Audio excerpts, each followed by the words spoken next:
Time. You can't see it, you can't hear it, you can't weigh it, but we experience it every moment.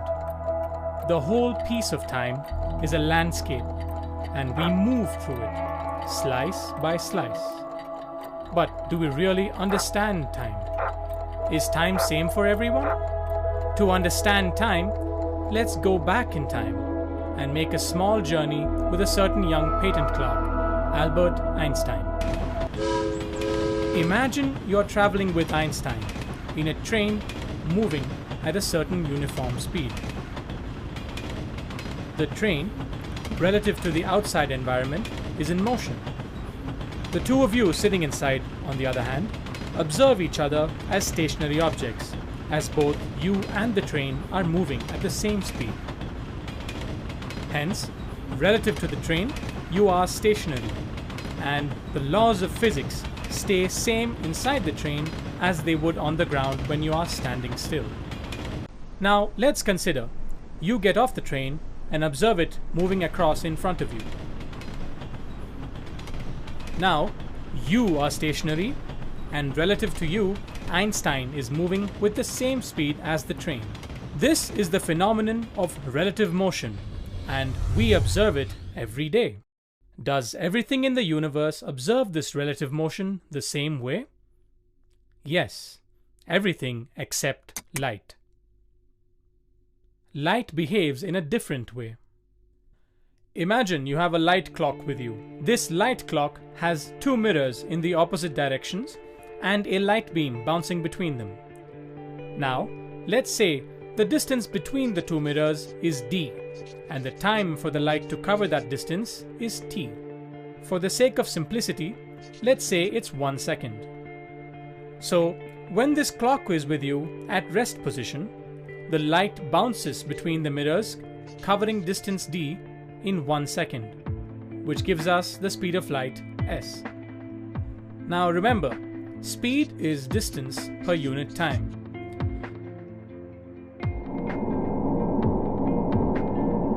Now consider Einstein also possesses the same light clock with him. Only this time, he's traveling in a spaceship along with the clock.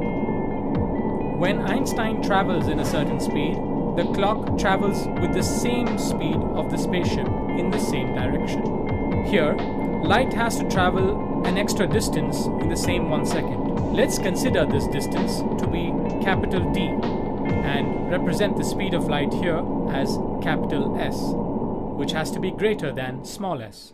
But something's wrong here. Because in the late 1800s, the Michelson-Morley experiment tried to detect the relative motion of the matter through an ether and concluded that the speed of light is constant. This cosmic speed limit is known as c. So in our little scenario, small s and capital S are equal. So for the speed of light for both you and Einstein to remain constant, something has to give way. That something is time. It turns out, time slows down when you travel faster and faster, nearing the speed of light. So the faster Einstein travels, slower the time passes for him.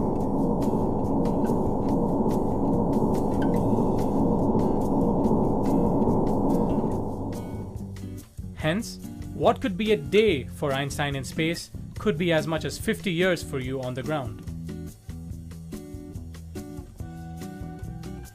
This became the fundamental conclusion of the theory of relativity, a theory proposed by Albert Einstein in 1905.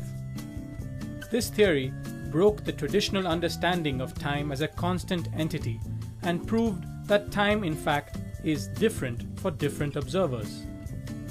The theory of relativity led to many other invaluable findings, the most famous of which is the equation E equals mc squared.